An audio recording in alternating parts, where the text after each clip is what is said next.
ਲੜੀਵਾਰ ਕਥਾ ਸ੍ਰੀ ਗੁਰੂ ਗ੍ਰੰਥ ਸਾਹਿਬ ਜੀ ਦੇ ਪਾਵਨ ਪਵਿੱਤਰ ਸਵਰੂਪ ਦੀ ਆਪ ਜੀ ਸਰਵਣ ਕਰ ਰਹੇ ਹੋ। ਰਾਮ ਕਲੀ ਰਾਗ ਵਿੱਚ ਪੰਜਵੇਂ ਪਾਤਸ਼ਾਹ ਜੀ ਕਿਰਪਾ ਕਰ ਰਹੇ ਹਨ। ਸਰਵਣ ਕਰਨ ਤੋਂ ਪਹਿਲਾਂ ਆਖੀਏ ਜੀ ਸਤਨਾਮ ਸ਼੍ਰੀ ਵਾਹਿਗੁਰੂ ਸਾਹਿਬ ਜੀ। ਰਾਮ ਕਲੇ ਮਹੱਲਾ ਪੰਜਵਾ। ਕੋਈ ਬੋਲੇ ਰਾਮ ਰਾਮ ਕੋਈ ਖੁਦਾਏ। ਰਾਮ ਕਲੀ ਰਾਗ ਹੈ। ਪੰਜਵੇਂ ਪਾਤਸ਼ਾਹ ਧੰਨ ਗੁਰੂ ਅਰਜਨ ਦੇਵ ਸਾਹਿਬ ਜੀ ਦਾ ਉਚਾਰਿਆ ਸ਼ਬਦ ਹੈ। ਬਾਦਸ਼ਾਹ ਜਹਾਂਗੀਰ ਸਤਿਗੁਰਾਂ ਨੂੰ ਕਹਿੰਦਾ ਹੈ, ਜੇ ਤੁਸੀਂ ਗੁਰੂ ਗ੍ਰੰਥ ਸਾਹਿਬ ਜੀ ਦੀ ਰਚਨਾ ਕੀਤੀ ਹੈ ਔਰ ਸ੍ਰੀ ਗੁਰੂ ਗ੍ਰੰਥ ਸਾਹਿਬ ਜੀ ਦੇ ਅੰਦਰ ਹਜ਼ਰਤ ਮੁਹੰਮਦ ਸਾਹਿਬ ਦੀ ਸਿਫਤ ਤੁਸੀਂ ਨਹੀਂ ਲਿਖੀ। ਪਾਤਸ਼ਾਹ ਕਹਿਣ ਲੱਗੇ, ਬਾਦਸ਼ਾਹ ਅਸੀਂ ਉਹ ਲਿਖਿਆ ਜੋ ਨਿਰੰਕਾਰ ਦੇ ਘਰੋਂ ਉਤਰਿਆ ਹੈ। ਕਹਿਣ ਲੱਗਾ ਜੀ ਫਿਰ ਇਹ ਦੱਸੋ, ਮੁਸਲਮਾਨ ਜਿਹੜੇ ਰੱਬ ਦੀ ਆਰਾਧਨਾ ਕਰਦੇ ਆ ਉਹ ਮੁਕਤ ਹੁੰਦੇ ਆ ਜਾਂ ਜਿਹੜੇ ਹਿੰਦੂ ਆਰਾਧਦੇ ਆ ਉਹ ਮੁਕਤ ਹੁੰਦੇ ਆ? ਦੋਨਾਂ ਮਤਾਂ ਦੇ ਬਾਰੇ ਦੱਸੋ, ਤੁਹਾਡਾ ਕੀ ਦ੍ਰਿਸ਼ਟੀਕੋਣ ਹੈ? ਤਾਂ ਪੰਜਵੇਂ ਪਾਤਸ਼ਾਹ ਨੇ ਇਹ ਪਾਵਨ ਸ਼ਬਦ ਆਪਣੇ ਮੁਖਾਰਬਿੰਦ ਚੋਂ ਉਚਾਰਿਆ। ਰਾਮ ਕਲੀ ਮਹੱਲਾ ਪੰਜਵਾ। ਕੋਈ ਬੋਲੇ ਰਾਮ ਰਾਮ ਕੋਈ ਖੁਦਾਏ। ਪਾਤਸ਼ਾਹ ਕਹਿਣ ਲੱਗੇ, ਜਿਹੜੇ ਹਿੰਦੂ ਹਨ ਉਸੇ ਇੱਕ ਅਕਾਲ ਪੁਰਖ ਪਰਮੇਸ਼ਰ ਨੂੰ ਰਾਮ ਰਾਮ ਰਾਮ ਰਾਮ ਕਹਿ ਕੇ ਆਰਾਧਦੇ ਨੇ ਔਰ ਉਸੇ ਖੁਦਾ ਅਕਾਲ ਪੁਰਖ ਪਰਮੇਸ਼ਰ ਨੂੰ ਮੁਸਲਮਾਨ ਖੁਦਾ ਅੱਲਾ ਇਹ ਕਹਿ ਕੇ ਬੁਲਾਉਂਦੇ ਹਨ। ਹੈ ਇੱਕੋ ਹੀ ਨਿਰੰਕਾਰ। ਉਸ ਨਿਰੰਕਾਰ ਨੂੰ ਹਿੰਦੂ ਰਾਮ ਰਾਮ ਰਾਮ ਕਹਿ ਕੇ ਆਰਾਧਦੇ ਨੇ। ਕੋਈ ਉਹਨੂੰ ਅਕਾਲ ਪੁਰਖ ਪਰਮੇਸ਼ਰ ਨੂੰ ਖੁਦਾਏ ਕਹਿ ਕੇ ਆਰਾਧਦਾ ਜਿਹੜੇ ਮੁਸਲਮਾਨ ਹਨ।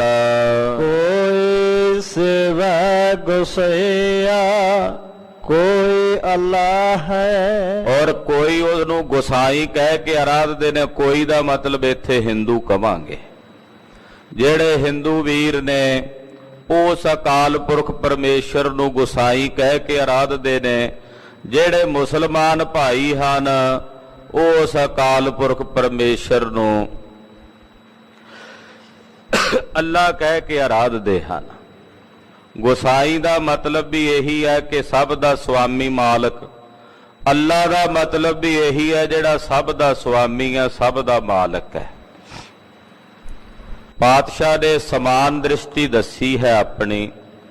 ਗੁਰਦੇਵ ਦੀ ਦ੍ਰਿਸ਼ਟੀ ਵਿੱਚ ਸਭ ਸਮਾਨ ਹਨ। ਸਭ ਨੂੰ ਆਪਣੇ ਕਲਾਵੇਂ ਵਿੱਚ ਸਤਿਗੁਰੂ ਪੰਜਵੇਂ ਪਾਤਸ਼ਾਹ ਲੈ ਰਹੇ ਨੇ।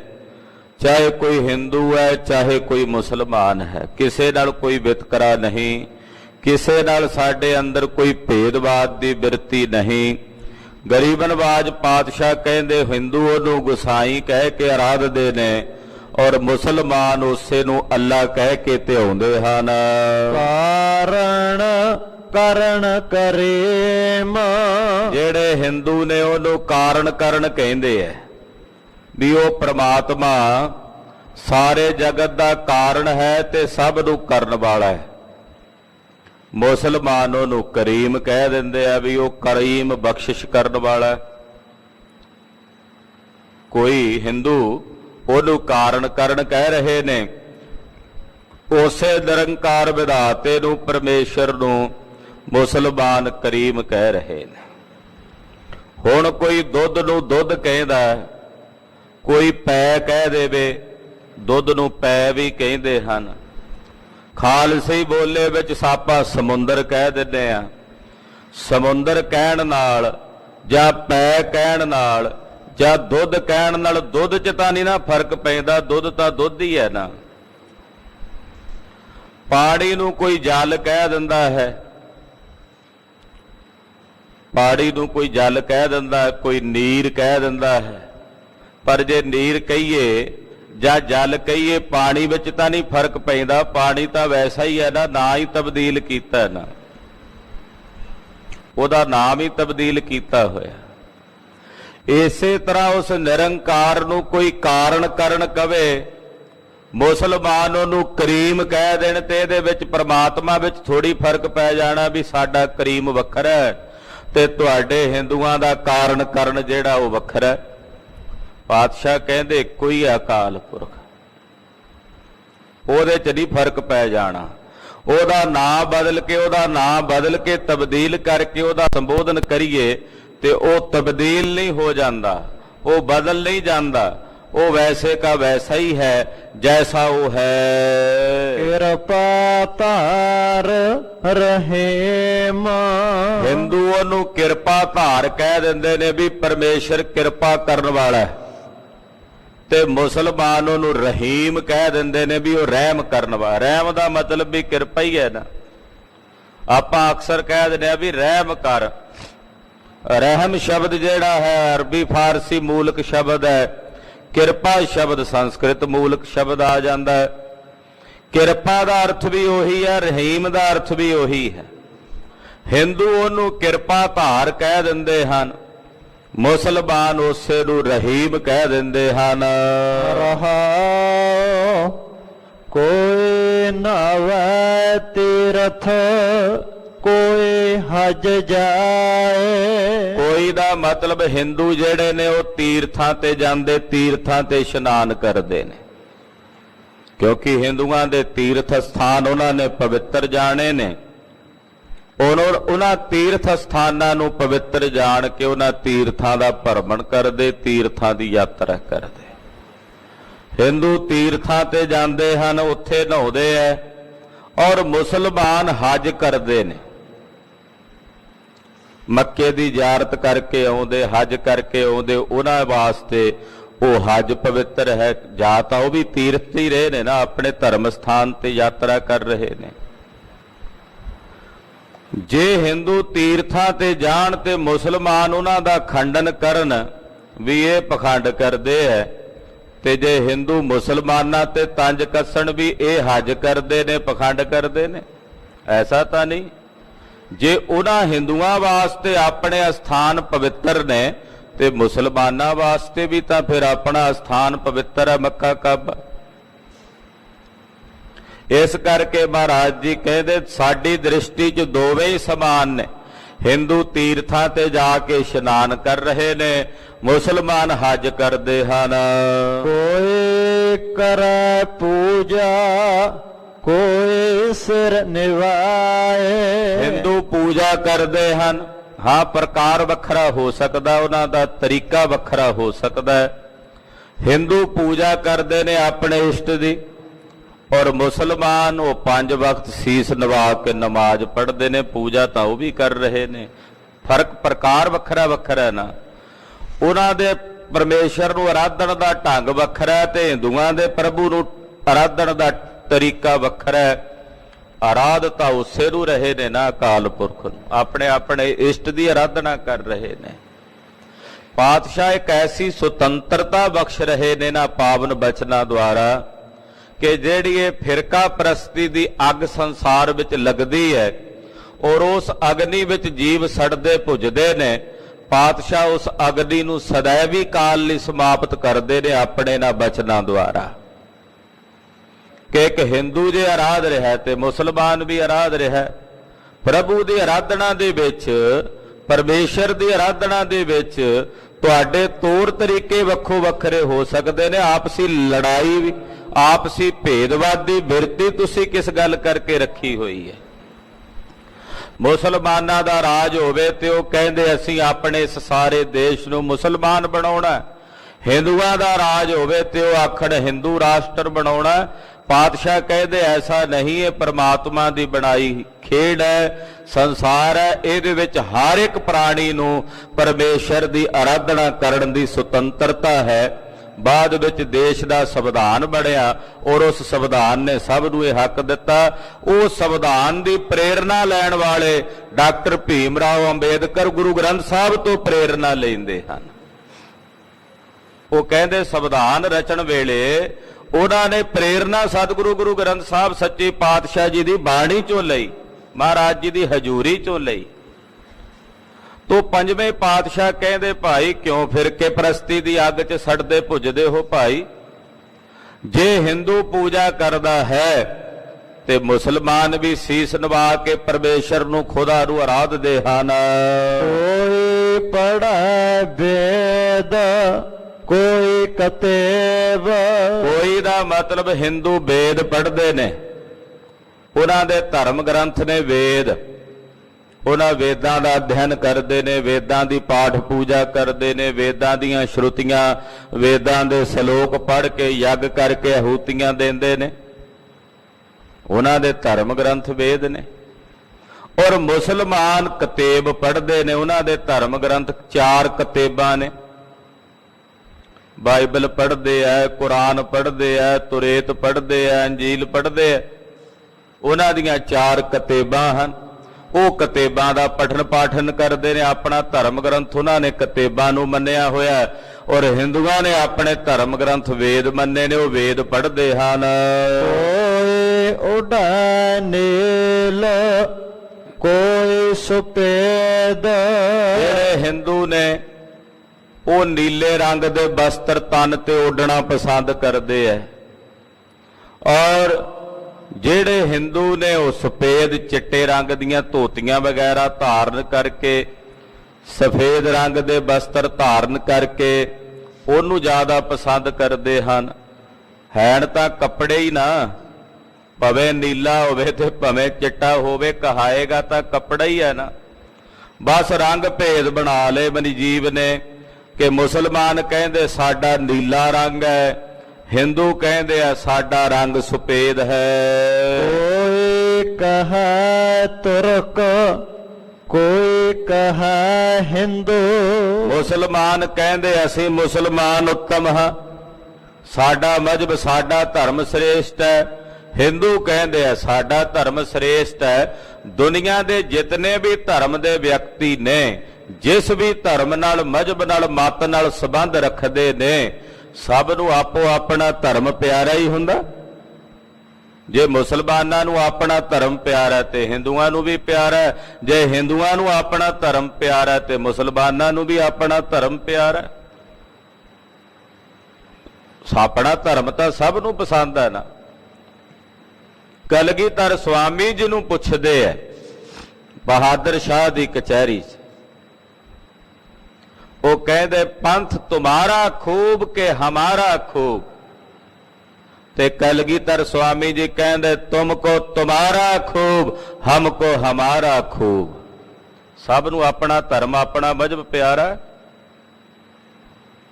ਕਹਿੰਦੇ ਜਿਹੜੇ ਹਿੰਦੂ ਨੇ ਉਹ ਆਪਣੇ ਆਪ ਨੂੰ ਹਿੰਦੂ ਸਦਾਉਂਦੇ ਨੇ, ਮੁਸਲਮਾਨ ਆਪਣੇ ਆਪ ਨੂੰ ਮੁਸਲਮਾਨ ਤੁਰਕ ਸਦਾਉਂਦੇ ਨੇ।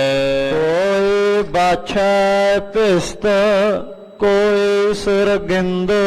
ਮੁਸਲਮਾਨ ਕਹਿੰਦੇ ਅਸੀਂ ਬਹਿਸ਼ਤ ਜਾਵਾਂਗੇ, ਉਹ ਸਵਰਗ ਨੂੰ ਬਹਿਸ਼ਤ ਕਹਿ ਦਿੰਦੇ ਐ, ਜਾਂ ਏਦਾਂ ਕਹਿ ਲੋ ਬਹਿਸ਼ਤ ਨੂੰ ਉਹ ਸਵਰਗ ਕਹਿ ਦਿੰਦੇ ਨੇ। ਦੋਨਾਂ ਦਾ ਬਹਿਸ਼ਤ ਤੇ ਸਵਰਗ ਇੱਕੋ ਜਿਹਾ ਹੀ ਹੈ। ਬਹਿਸ਼ਤ ਔਰ ਸਵਰਗ ਦੋਨਾਂ ਦਾ ਇੱਕੋ ਜਿਹਾ ਹੀ ਹੈ। ਮੁਸਲਮਾਨ ਕਹਿੰਦੇ ਅਸੀਂ ਬਹਿਸ਼ਤ ਜਾਵਾਂਗੇ, ਹਿੰਦੂ ਕਹਿੰਦੇ ਅਸੀਂ ਸੁਰਗ ਨੂੰ ਜਾਵਾਂਗੇ। ਕਹੋ ਨਾਨਕ ਜਿਨ ਹੁਕਮ ਪਛਾਤਾ। ਧੰਨ ਗੁਰੂ ਅਰਜਨ ਦੇਵ ਸਾਹਿਬ ਜੀ ਫਰਮਾਉਂਦੇ ਅਸਲ ਖੇਡ ਤਾਂ ਪਰਮੇਸ਼ਰ ਦੇ ਹੁਕਮ ਦੀ ਹੈ। ਜਿਹੜੇ ਉਸ ਨਿਰੰਕਾਰ ਪਾਰ ਬ੍ਰਹਮ ਪਰਮੇਸ਼ਰ ਦਾ ਵਿਧਾਤੇ ਦਾ ਹੁਕਮ ਪਛਾਣਦੇ ਨੇ, ਨਿਰੰਕਾਰ ਦੇ ਹੁਕਮ ਨੂੰ ਗੁਰੂ ਦੀ ਕਿਰਪਾ ਨਾਲ ਬੁੱਝਦੇ ਤੇ ਜਾਣਦੇ ਨੇ। ਪ੍ਰਭ ਸਾਹਿਬ ਕਾ ਤਿਨ ਭੇਦ ਜਾਤਾ। ਉਸ ਆਪਣੇ ਪ੍ਰਭੂ ਦਾ, ਆਪਣੇ ਸਾਹਿਬ ਦਾ ਭੇਦ ਜਾਣ ਲੈਂਦੇ ਨੇ ਜਿਨ੍ਹਾਂ ਨੇ ਹਰੀ ਦਾ ਹੁਕਮ ਪਛਾਣਿਆ। ਜਿਨ੍ਹਾਂ ਹਰੀ ਦਾ ਹੁਕਮ ਪਛਾਣ ਕੇ ਹਰੀ ਦਾ ਭੇਦ ਬੁੱਝ ਲਿਆ, ਉਹ ਫਿਰ ਨਾ ਹਿੰਦੂ ਰਿਹਾ ਨਾ ਮੁਸਲਮਾਨ ਰਿਹਾ, ਉਹ ਪਰਮੇਸ਼ਰ ਦਾ ਹੀ ਰੂਪ ਹੋ ਗਿਆ। ਉਹ ਹਰੀ ਅਕਾਲ ਪੁਰਖ ਪਰਮੇਸ਼ਰ ਦੇ ਰੂਪ ਵਿੱਚ ਮਿਲ ਕੇ ਉਸੇ ਵਿੱਚ ਹੀ ਇੱਕ ਬਿਕ ਹੋ ਗਿਆ, ਭੇਦ ਹੋ ਗਿਆ। ਰਾਮ ਕਲੇ ਮਹੱਲਾ ਪੰਜਵਾ। ਪਵਨ ਮਹਿ ਪਵਨ ਸਮਾਇਆ ਪਾਤਸ਼ਾਹ ਫਰਮਾਉਂਦੇ ਆ ਪੰਜਵੇਂ ਗੁਰਦੇਵ ਭਾਈ ਕੌਣ ਮਰਿਆ? ਮੌਤ ਤਾਂ ਹੋਈ ਨਹੀਂ ਕਿਸੇ ਦੀ। ਇਸ ਸਰੀਰ ਵਿੱਚ ਜਿਹੜੀ ਸਾਡੀ ਹਵਾ ਸੀ ਪਵਨ, ਉਹ ਪਵਨ ਚ ਸਮਾ ਗਈ, ਹਵਾ ਚ ਮਿਲ ਗਈ। ਕੋਈ ਵੀ ਮੁਰਦਾ ਹੈ ਉਹਦੇ ਸਰੀਰ ਦੀ ਪਵਨ ਤਾਂ ਪਵਨ ਚ ਮਿਲ ਹੀ ਜਾਂਦੀ ਹੈ ਨਾ। ਕਹਿੰਦੇ ਉਹਦੀ ਪਵਨ ਚ ਸਮਾ ਗਈ, ਹਵਾ ਚ ਮਿਲ ਗਈ। ਜੋਤੀ ਮਹਿ ਜੋਤ ਰਲ ਜਾਇਆ। ਉਹਦੇ ਸਰੀਰ ਦੇ ਵਿੱਚ ਜਿਹੜੀ ਅਗਨੀ ਸੀ, ਜੋਤੀ ਦਾ ਮਤਲਬ ਹੈ ਅਗਨੀ, ਜਿਹੜਾ ਅਗਨੀ ਤੱਤ ਸੀ ਉਹ ਅੱਗ ਚ ਜਾ ਕੇ ਸਮਾ ਗਿਆ। ਹਵਾ ਵਿੱਚ ਹਵਾ ਮਿਲ ਗਈ, ਅਗਨੀ ਤੱਤ ਜਿਹੜਾ ਸੀ ਉਹ ਅਗਨ ਤੱਤ ਦੇ ਵਿੱਚ ਜਾ ਕੇ ਮਿਲ ਗਿਆ, ਸਮਾ ਗਿਆ। ਮਾਟੇ ਮਾਟੇ ਹੋਏ ਏਕ। ਔਰ ਜਿਹੜਾ ਮਿੱਟੀ ਦਾ ਤੱਤ ਸੀ ਉਹ ਮਿੱਟੀ 'ਚ ਜਾ ਮਿਲਿਆ, ਜਿਹੜਾ ਆਕਾਸ਼ ਦਾ ਸੀ ਉਹ ਆਕਾਸ਼ ਵਿੱਚ ਜਾ ਮਿਲਿਆ, ਜਿਹੜਾ ਜਲ ਦਾ ਸੀ ਉਹ ਜਲ ਰੂਪ ਹੋ ਗਿਆ। ਏਦਾਂ ਸਾਰੇ ਤੱਤ ਜਿਹੜੇ ਨੇ ਉਹ ਤੱਤਾਂ 'ਚ ਮਿਲ ਗਏ। ਹਵਾ ਵਿੱਚ ਹਵਾ ਜਾ ਮਿਲੀ, ਅਗਨੀ ਵਿੱਚ ਅਗਨੀ ਜਾ ਮਿਲੀ, ਔਰ ਜਿਹੜੀ ਮਿੱਟੀ ਸੀ ਉਹ ਮਿੱਟੀ ਵਿੱਚ ਸਮਾ ਗਈ, ਮਿੱਟੀ 'ਚ ਮਿਲ ਗਈ। ਰੋਵਨ ਹਾਰੇ ਕੇ ਕਵਨ ਟੇਕ। ਜਿਹੜਾ ਉਸ ਮਰੇ ਹੋਏ ਨੂੰ ਰੋ ਰਿਹਾ ਹੈ ਵੀ ਉਹਦੀ ਰੋਣ ਦਾ ਉਹਦਾ ਆਧਾਰ ਕੀ ਹੈ, ਉਹ ਕਿਸ ਆਧਾਰ ਤੇ ਰੋ ਰਿਹਾ? ਜਦੋਂ ਕੋਈ ਮਰਿਆ ਹੀ ਨਹੀਂ। ਪਾਤਸ਼ਾਹ ਕਹਿੰਦੇ ਫਿਰ ਰੋਣਾ ਧੋਣਾ ਕਿਸ ਬਾਤ ਦਾ ਭਾਈ? ਆਖੋ ਸਤਨਾਮ ਸ੍ਰੀ ਵਾਹਿਗੁਰੂ। ਮਰਿਆਂ ਨੂੰ ਰੋਂਦੇ ਆ ਨਾ। ਪਾਤਸ਼ਾਹ ਕਹਿੰਦੇ ਆ ਫਿਰ ਰੋਣ ਵਾਲੇ ਦੀ ਟੇਕ ਕੀ ਆ, ਆਧਾਰ ਕੀ ਹੈ, ਵੀ ਉਹ ਕਿਹੜੇ ਆਧਾਰ ਤੇ ਰੋ ਰਿਹਾ? ਆਪਾਂ ਜਿਵੇਂ ਕਹਿ ਨਹੀਂ ਦਿੰਦੇ ਵੀ ਇਹ ਗੱਲ ਤੂੰ ਕਿਸ ਆਧਾਰ ਤੇ ਕਰਦਾ, ਤੇਰੇ ਕੋਲੇ ਦਾ ਸਰੋਤ ਕੀ ਹੈ? ਪਾਤਸ਼ਾਹ ਕਹਿੰਦੇ ਭਾਈ ਇਹ ਜਿਹੜੇ ਮਰਿਆਂ ਨੂੰ ਰੋਣ ਵਾਲੇ ਜੀਵ ਨੇ ਉਹਨਾਂ ਨੂੰ ਅਸੀਂ ਪੁੱਛਦੇ ਆ ਵੀ ਤੁਹਾਡੇ ਰੋਣ ਦਾ ਆਧਾਰ ਕੀ ਆ, ਵੀ ਤੁਸੀਂ ਕਿਹੜੀ ਗੱਲੇ ਰੋਂਦੇ ਜੇ? ਮਰਿਆ ਤਾਂ ਕੋਈ ਹੈ ਨਹੀਂ, ਮੁੱਕਿਆ ਤਾਂ ਕੋਈ ਹੈ ਨਹੀਂ।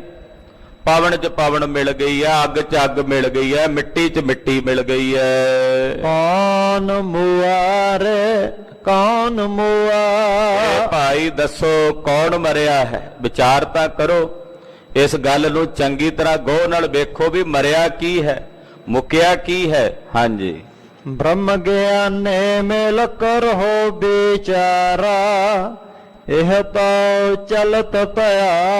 ਇਹ ਭਾਈ ਬ੍ਰਹਮ ਗਿਆਨੀਆਂ ਨਾਲ ਮਿਲ ਕੇ ਇਸ ਗੱਲ ਦੀ ਵਿਚਾਰ ਕਰੋ, ਵਿਚਾਰੋ ਇਸ ਨੂੰ ਬ੍ਰਹਮ ਗਿਆਨ ਦੁਆਰਾ ਵੀ ਇਹ ਤਾਂ ਪ੍ਰਮਾਤਮਾ ਦਾ ਇੱਕ ਚਰਿੱਤਰ ਹੀ ਸੀ ਸਾਰਾ। ਜਿਵੇਂ ਕੋਈ ਛਲ ਜਿਹਾ ਨਹੀਂ ਕੀਤਾ ਹੁੰਦਾ, ਛਲੇਵਾਂ ਜਿਹਾ, ਛਲ ਜਿਹਾ ਕਰਨ ਵਾਸਤੇ ਨਹੀਂ ਕੋਈ ਰਚਨਾ ਜੀ ਰਚ ਦਿੰਦੇ ਝੂਠੀ ਜੀ। ਕਹਿੰਦੇ ਤਾਂ ਅਕਾਲ ਪੁਰਖ ਪਰਮੇਸ਼ਰ ਦਾ ਛਲਾਵਾ ਹੀ ਸੀ, ਉਹਦਾ ਇੱਕ ਚਰਿੱਤਰ ਹੀ ਸੀ। ਚਲਤ ਦਾ ਮਤਲਬ ਹੁੰਦਾ ਚਰਿੱਤਰ, ਚਰਿੱਤਰ ਸੱਚ ਤਾਂ ਨਹੀਂ ਹੁੰਦਾ। ਕਹਿੰਦੇ ਤਾਂ ਇੱਕ ਚਰਿੱਤਰ ਹੀ ਸੀ ਉਹਦਾ। ਭਾਈ ਇਸ ਗੱਲ ਦੀ ਵਿਚਾਰ ਕਰੋ ਵੀ ਕੌਣ ਮੋਇਆ, ਕੌਣ ਮਰਿਆ ਹੈ। ਰਹਾਉ ਅਗਲੇ ਕਿਛ ਖਬਰ ਨਾ ਪਾਏ। ਕਹਿੰਦੇ ਇਹ ਜੀਵ ਆਤਮਾ ਜਿੱਥੇ ਅੱਗੇ ਚਲੀ ਗਈ ਹੈ ਉਹਦੀ ਖਬਰ ਕਿਸੇ ਨੂੰ ਨਹੀਂ ਪ੍ਰਾਪਤ ਹੋਈ ਵੀ ਗਈ ਕਿੱਥੇ ਅੱਗੇ। ਇਹ ਭੇਦ ਅੱਜ ਤੱਕ ਨਹੀਂ ਕੋਈ ਜਾਣ ਸਕਿਆ ਵੀ ਜਿਹੜੀ ਇਹ ਜੀਵ ਆਤਮਾ ਇਸ ਸਰੀਰ ਚੋਂ ਨਿਕਲੀ ਉਹ ਅੱਗੇ ਗਈ ਕਿੱਥੇ। ਸਰੀਰ ਤਾਂ ਚਲੋ ਤੱਤਾਂ 'ਚ ਮਿਲ ਗਿਆ, ਵਿੱਚ ਜੀਵ ਆਤਮਾ ਵੀ ਸੀ ਨਾ। ਜਿਹੜੀ ਉਹ ਜੀਵ ਆਤਮਾ ਅੱਗੇ ਕਿੱਥੇ ਗਈ ਆ, ਕਿਹੜੀ ਜੂਨੀ 'ਚ ਗਈ ਆ, ਕਿੱਥੇ ਨਿਵਾਸ ਉਹਨੇ ਜਾ ਕੇ ਕੀਤਾ, ਇਹਦੀ ਖਬਰ ਤਾਂ ਕਿਸੇ ਨੂੰ ਨਾ ਪਿੱਛੇ ਪ੍ਰਾਪਤ ਹੋਈ। ਉਹਨੇ ਪਿੱਛੋਂ ਕਿਹੜਾ ਟੈਲੀਫੋਨ ਕਰਕੇ ਦੱਸਿਆ ਹੋਣਾ ਭਾਈ ਮੈਂ ਠੀਕ ਠਾਕ ਫਲਾਣੀ ਥਾਂ ਪਹੁੰਚ ਗਿਆ। ਉਹਨੂੰ ਆਪ ਨਹੀਂ ਪਤਾ ਵੀ ਕਿਹੜੀ ਜਗ੍ਹਾ ਤੇ ਕਿਹੜੇ ਟਿਕਾਣੇ ਤੇ ਉਹ ਗਿਆ। ਇਸ ਕਰਕੇ ਗਰੀਬ ਨਵਾਜ ਪਾਤਸ਼ਾਹ ਫਰਮਾਉਂਦੇ ਕਿ ਜਿੱਥੇ ਉਹ ਜੀਵ ਅੱਗੇ ਚਲਾ ਗਿਆ ਉਹਦੀ ਵੀ ਖਬਰ ਕੋਈ ਨਹੀਂ ਵੀ ਕਿਸ ਟਿਕਾਣੇ ਤੇ ਕਿਸ ਥਾਂ ਤੇ ਹੈ। ਰੋਵਨ ਹਾਰ ਤੇ ਉਠ ਸਦਾਏ। ਤੇ ਜਿਹੜੇ ਉਹਨਾਂ ਮਰਿਆਂ ਨੂੰ ਰੋਂਦੇ ਐ ਭਲਾ ਉਹਨਾਂ ਨੇ ਕਿਹੜਾ ਸਦਾ ਰਹਿਣਾ ਇੱਥੇ। ਮਹਾਰਾਜ ਜੀ ਕਹਿੰਦੇ ਰੋਣ ਵਾਲੇ ਵੀ ਜਿਹੜੇ ਨੇ, ਰੋਵਣ ਵਾਲੇ ਉਹ ਵੀ ਤਾਂ ਉੱਠ ਕੇ ਜਾਣਗੇ ਨਾ। ਰੋਵਨ ਹਾਰ ਭੇ ਊਠ ਸਿਧਾਈ। ਜਿਹੜੇ ਰੋਵਣ ਵਾਲੇ ਨੇ ਉਹ ਵੀ ਭਾਈ ਇਹ ਸੰਸਾਰ ਤੋਂ ਉੱਠ ਕੇ ਜਾਣਗੇ। ਰਹਿਣ ਨਾ ਪਾਵੈ ਸੁਰ ਨਰ ਦੇਵਾ, ਊਠ ਸਿਧਾਰੇ ਕਰ ਮੁਨ ਜਨ ਸੇਵਾ। ਇਹ ਸੰਸਾਰ ਤੇ ਭਾਈ ਜਿਹੜੇ ਰੋਵਣ ਵਾਲੇ ਹਨ, ਜਿਹੜੇ ਮਰਿਆਂ ਨੂੰ ਰੋ ਰਹੇ ਨੇ, ਉਹਨਾਂ ਨੇ ਵੀ ਚਲੇ ਜਾਣਾ ਹੈ। ਭਰਮ ਮੋਹ ਕੇ ਬੰਦੇ ਬੰਧ, ਇਹ ਜੀਵ ਭਰਮ ਤੇ ਮੋਹ ਦੇ ਬੰਧਨ ਚ ਬੰਨਿਆ ਹੋਇਆ, ਇਹਨੂੰ ਭਰਮ ਜਿਹਾ ਹੀ ਪਿਆ ਹੋਇਆ ਹੈ। ਔਰ ਉਸ ਭਰਮ ਕਰਕੇ, ਮੋਹ ਕਰਕੇ ਜੀਵਾਂ ਨਾਲ ਉਸ ਭਰਮ ਤੇ ਮੋਹ ਦੇ ਬੰਧਨ ਵਿੱਚ ਇਹ ਜੀਵ ਬੰਨੇ ਹੋਏ ਹਨ। ਸੁਪਨ ਪਿਆ ਪਖਲਾਏ ਅੰਧ, ਜਿਵੇਂ ਸੁਪਨਾ ਨਹੀਂ ਆਉਂਦਾ ਕਦੇ ਕਿਸੇ ਨੂੰ, ਤੇ ਸੁਪਨੇ ਦੇ ਵਿੱਚ ਕੋਈ ਡਰਾਉਣੀ ਸ਼ੈ ਵੇਖੇ ਤੇ ਇੱਕਦਮ ਬਾਵਰਾ ਜਿਹਾ ਹੋ ਜਾਂਦਾ, ਪਖਲਾਉਣ ਲੱਗ ਪੈਂਦਾ, ਫਾਵਾ ਜਿਹਾ ਹੋ ਜਾਂਦਾ ਵੀ ਇਹ ਕੀ ਦਿਸਦਾ। ਦਰਅਸਲ ਸੁਪਨੇ ਜਦੋਂ ਡਰਾਵਣੇ ਆਉਂਦੇ ਨੇ ਉਹਦਾ ਕਾਰਨ ਹੁੰਦਾ ਹੈ ਕਿ ਸਾਡੇ ਚੇਤਨ ਮਨ ਦੇ ਵਿੱਚ, ਆ ਇਸ ਵੇਲੇ ਅਸੀਂ ਬੈਠੇ ਆ, ਇਹ ਸਾਡਾ ਚੇਤਨ ਮਨ ਹੈ।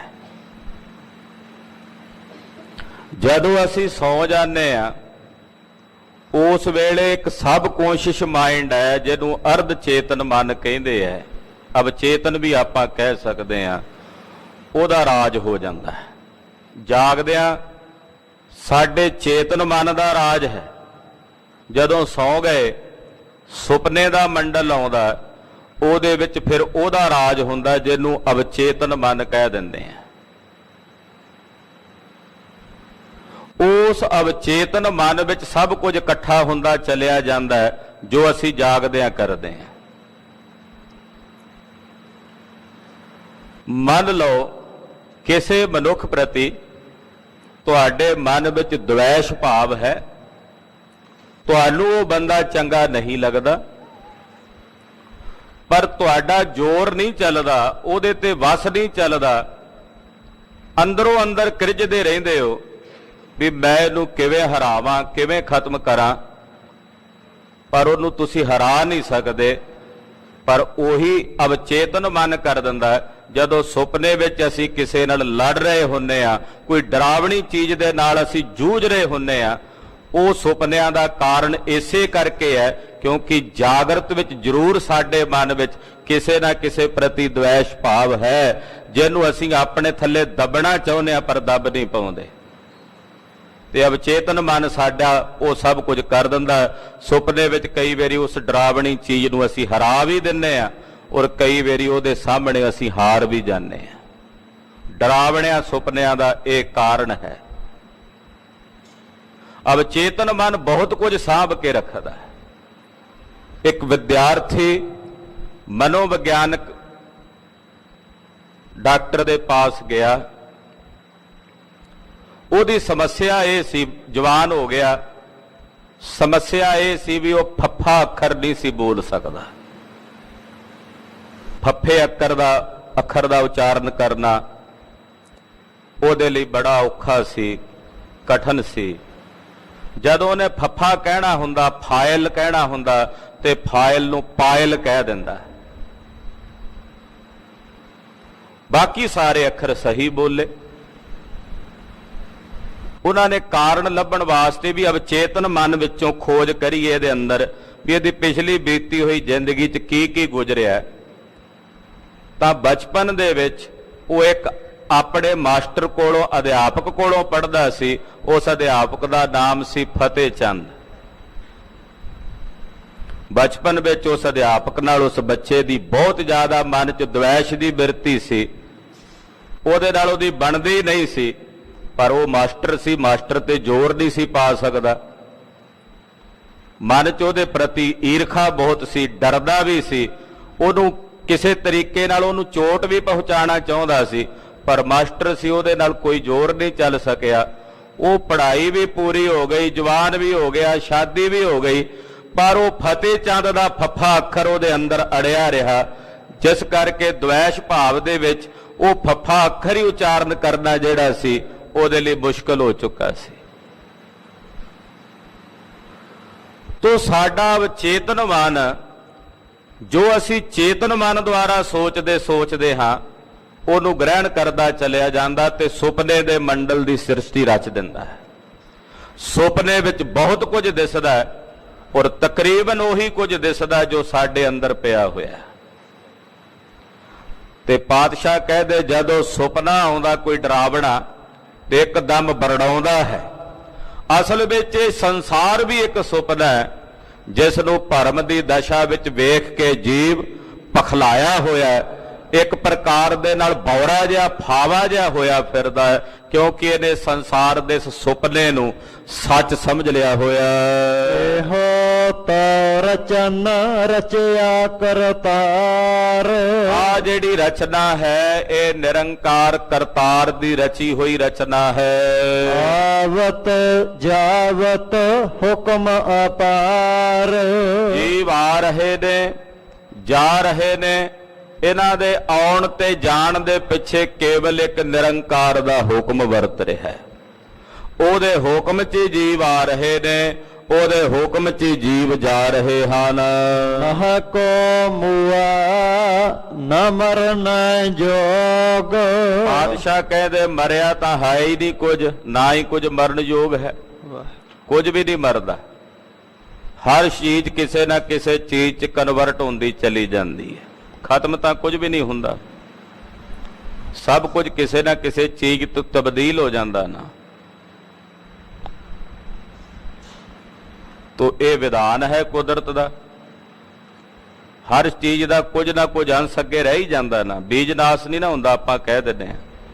ਪਾਤਸ਼ਾਹ ਕਹਿੰਦੇ ਭਾਈ ਨਾ ਕੋਈ ਮਰਿਆ ਤੇ ਨਾ ਹੀ ਕੋਈ ਮਰਨ ਯੋਗ ਹੈ। ਨਹ ਬਿਨਸੈ ਅਬਿਨਾਸੀ ਹੋਗ। ਉਹ ਪਾਰ ਬ੍ਰਹਮ ਪਰਮੇਸ਼ਰ ਦਾ ਕਦੇ ਵਿਨਾਸ਼ ਨਹੀਂ ਹੁੰਦਾ, ਉਹ ਅਬਿਨਾਸੀ ਹੈ, ਉਹ ਵਿਨਾਸ਼ ਤੋਂ ਰਹਿਤ ਹੈ।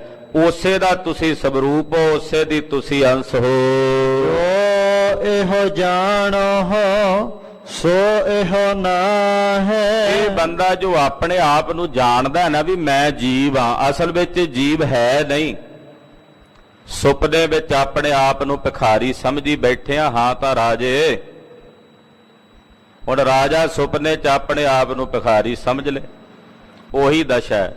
ਕਹਿੰਦੇ ਇਹ ਜੀਵ ਆਪਣੇ ਆਪ ਨੂੰ ਜੀਵ ਮੰਨੀ ਬੈਠਾ ਹੈ। ਜਾਣਨ ਹਾਰੇ ਕਉ ਬਲ ਜਾ। ਜਿਹੜਾ ਇਸ ਗੱਲ ਨੂੰ ਜਾਣ ਜਾਂਦਾ ਮੈਂ ਉਹਦੇ ਤੋਂ ਬਲਿਹਾਰ ਜਾਂਦਾ ਹਾਂ, ਉਹਦੇ ਤੋਂ ਵਾਰੇ-ਵਾਰੇ ਜਾਂਦਾ ਹਾਂ, ਕੁਰਬਾਨ ਜਾਂਦਾ ਹਾਂ। ਕਹੋ ਨਾਨਕ ਗੁਰ ਭਰਮ ਚੁਕਾਇਆ। ਧੰਨ ਗੁਰੂ ਅਰਜਨ ਦੇਵ ਸਾਹਿਬ ਫਰਮਾਉਂਦੇ ਆ ਮੇਰੇ ਗੁਰੂ ਨੇ ਮੇਰਾ ਭਰਮ ਦੂਰ ਕਰ ਦਿੱਤਾ, ਮੇਰਾ ਭਰਮ ਮੇਰੇ ਹਿਰਦੇ ਚੋਂ ਨਿਵਾਰ ਦਿੱਤਾ ਹੈ। ਨਾ ਕੋਈ ਮਰੈ ਨਾ ਆਵੇ ਜਾਇਆ। ਹੁਣ ਐਸੀ ਬ੍ਰਹਮਾਕਾਰ ਬਿਰਤੀ ਹੋ ਗਈ ਹੈ, ਬ੍ਰਹਮ ਚ ਸੁਰਤ ਜਾ ਟਿਕੀ ਹੈ, ਜਿੱਥੇ ਜਾ ਕੇ ਹੁਣ ਅਸੀਂ ਜਾਣਿਆ ਵੀ ਨਾ ਕੋਈ ਮਰਦਾ ਨਾ ਕੋਈ ਆਉਂਦਾ ਨਾ ਕੋਈ ਜਾਂਦਾ। ਨਹਿ ਕਿਛ ਜਨਮੈ ਨਹਿ ਕਿਛ ਮਰੈ, ਆਪਨ ਚਲਤ ਆਪ ਹੀ ਕਰੈ। ਇਹ ਖੇਡ ਹੁਣ ਸਮਝ ਪਈ ਹੈ ਜਦੋਂ ਗੁਰੂ ਨੇ ਸਾਡੇ ਤੇ ਤਰਸ ਕਰਕੇ ਸਾਡਾ ਭਰਮ ਦੂਰ ਕੀਤਾ। ਗੁਰਦੇਵ ਦੀ ਪਾਵਨ ਪਵਿੱਤਰ ਅਗਾਧ ਬੋਧ ਗੁਰਬਾਣੀ ਹੈ। ਵਿਚਾਰਾ ਕਰਦਿਆਂ ਹੋਈਆਂ ਭੁੱਲਾਂ ਚੁੱਕਾਂ ਦੀ ਖਿਮਾ ਕਰਨੀ। ਵਾਹਿਗੁਰੂ ਵਾਹਿਗੁਰੂ ਵਾਹਿਗੁਰੂ ਵਾਹਿਗੁਰੂ। ਵਾਹਿਗੁਰੂ ਵਾਹਿਗੁਰੂ ਵਾਹਿਗੁਰੂ ਵਾਹਿਗੁਰੂ। ਵਾਹਿਗੁਰੂ ਵਾਹਿਗੁਰੂ ਵਾਹਿਗੁਰੂ ਵਾਹਿਗੁਰੂ।